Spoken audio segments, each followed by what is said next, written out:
So, today we're going to talk about the fact that you actually have a choice in how you live. Yes, you have a choice. So, I often went through life feeling like I had no choice. And I experienced childhood trauma. Maybe you have too. And childhood trauma looks different for everyone. But maybe it was your parents got divorced, remarriage, the step parent wasn't great. Maybe there was physical abuse or sexual abuse in your childhood, or maybe you had narcissistic abuse from either a mother or a father. Maybe you were bullied at school, and maybe you suffered from childhood emotional neglect. I was raised by a narcissistic parent. My parents divorced. Step parents entering the picture weren't great. And I also was affected from childhood emotional neglect. So childhood wasn't a great time. And the thing is, though, I didn't really have the awareness that it wasn't. I mean, I knew that my childhood was not sunshine and rainbows, but I didn't realize the impact that it was having on me as an adult because there was a lot of unhealed trauma in my life. And so, because of that unhealed trauma, I often felt like life was beyond my control. I felt like I didn't really have a say in how my life was moving forward. And that was kind of an eye opening thing to realize that, like, oh my gosh, I actually do have a choice in what I want for myself and my family and how I actually make that happen. And so, the issue is, or the reason that we often feel like we don't have a choice in our life is because our childhood really shapes us into who we are, or we think we are. It shapes our beliefs about ourselves, our worth, what we're deserving of, the types of relationships we should have with friends, family, intimate partners, and it affects how we show up in those relationships, not just with other people, but with ourselves too. So, unfortunately, a lot of times, the childhood experiences that we have can often leave us feeling like we're not deserving of really anything great. We're not deserving of love. We're not worthy of it. We're not worthy of success, feeling abundant, having happiness, joy.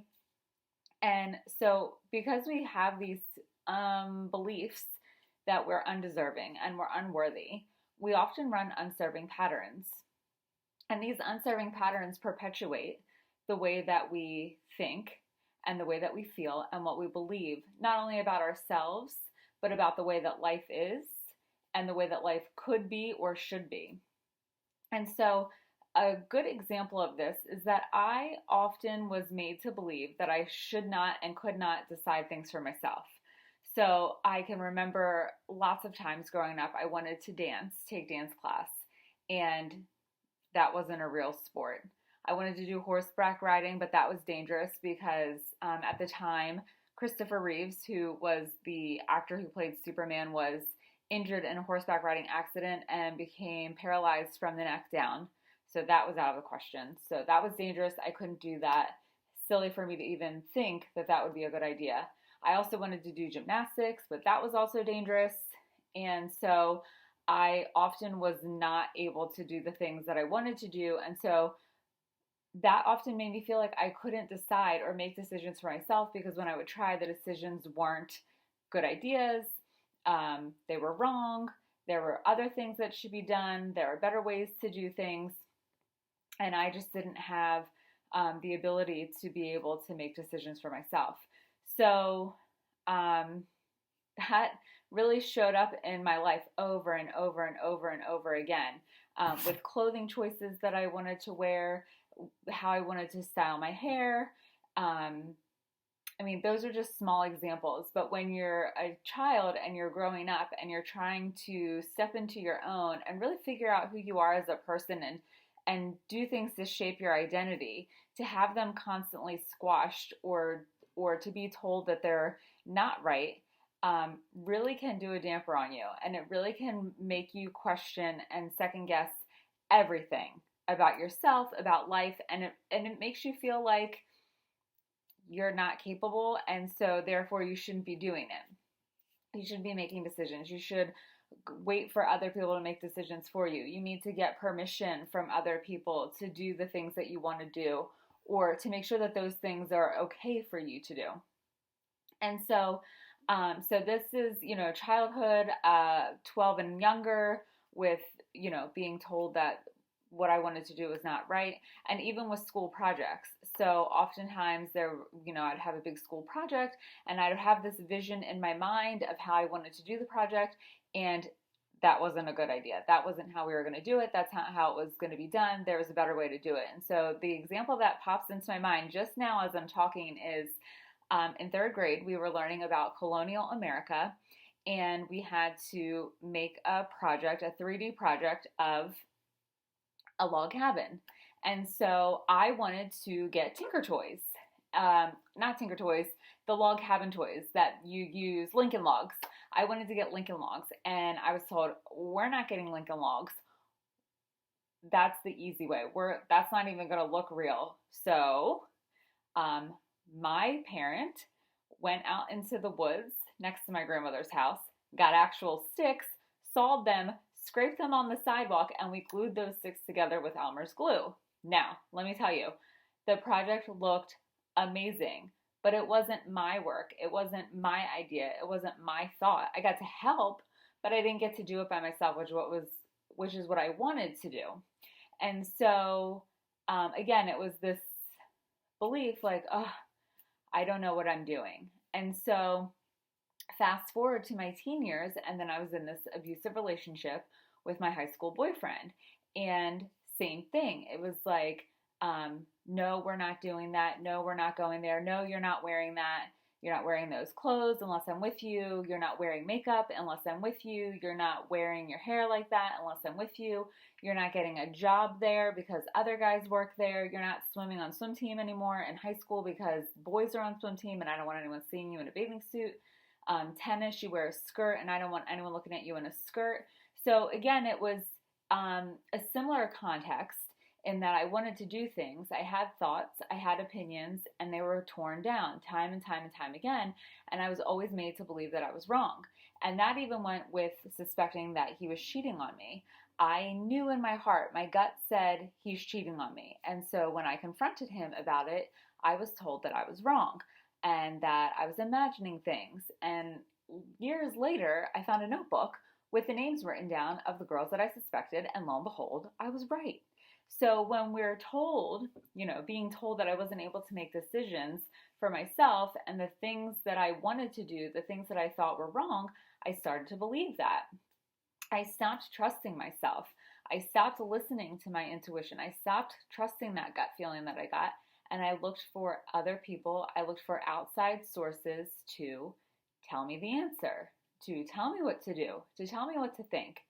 And so fast forward to being an adult in my 30s, and it was showing up again. So with parenting my kids. So I can remember being at dinner with a parent and saying, oh, I just signed Lily and Casey up for gymnastics at a facility that specializes in gymnastics for little kids.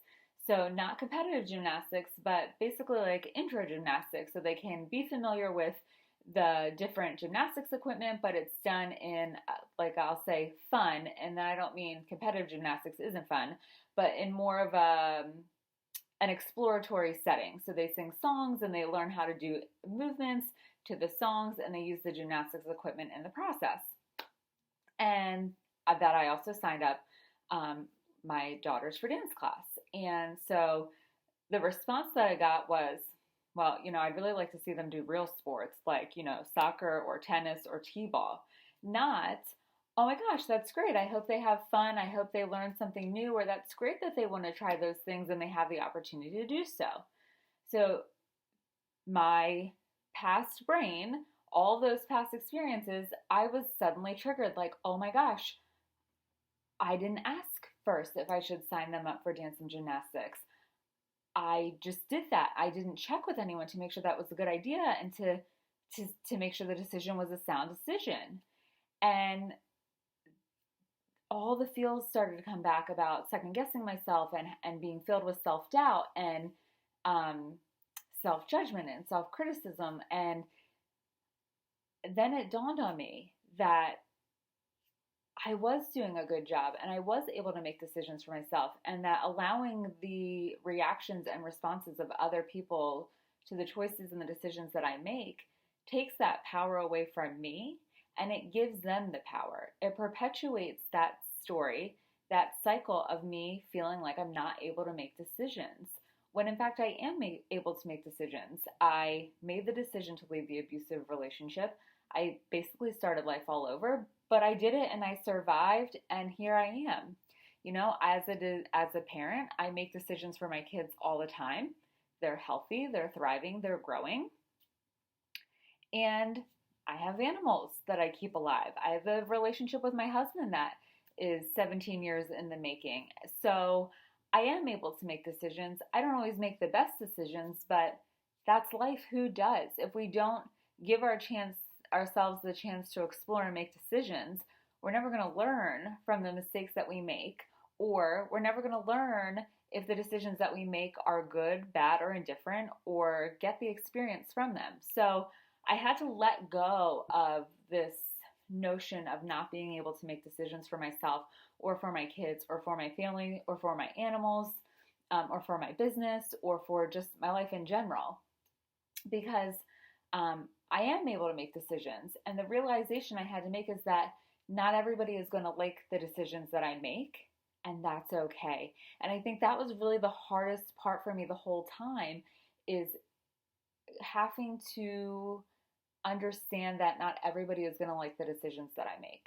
And it was kind of this people pleasing thing going on, this pattern of people pleasing. It was this pattern of self doubt.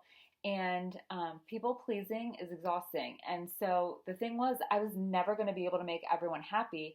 And in striving to do so, then I was making myself unhappy. And then when I was unhappy, it was making tension and frustration and anxiety and stress present in my life, in my relationship with my kids, in my relationship with my husband, and just in general. And then I was no fun to be around and ended up feeling even more defeated and lost than I did in the beginning, because I was running all these patterns. And at the end of the day, I was still having to make decisions that people still weren't liking. So if you're like me and you feel like you've been convinced that you aren't able to make decisions, you're not good at making decisions, and that self-doubt creeps in, and the feeling of being overwhelmed and frustrated and anxious pops up, and you feel like you're just really not allowing yourself to live, here's how you can change it. First, ask yourself, is the other person's opinion really valuable to me in this moment? Maybe it is.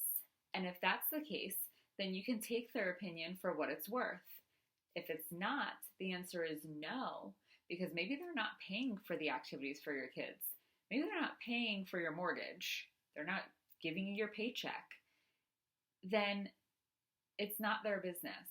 So you don't have to tell them about the decisions that you're making. You don't have to share that with them. You can choose to share that with them, and you can just, if you share, be prepared for them to maybe not be supportive. Maybe they're not going to be understanding, but owning it anyway, owning your decision anyway, and they will have to accept it. And if they don't, then that's on them to manage and process, but that's not on you to manage and process that.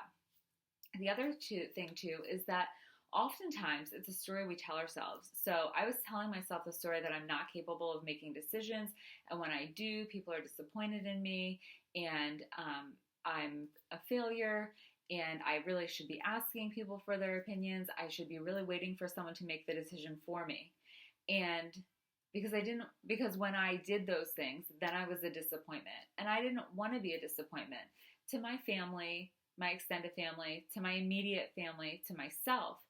But I was focused on pleasing other people. I was focused on not making myself a priority, and I was focused on not trusting myself, and I was focused on not using my intuition, not trusting my gut, and really seeking external validation and support.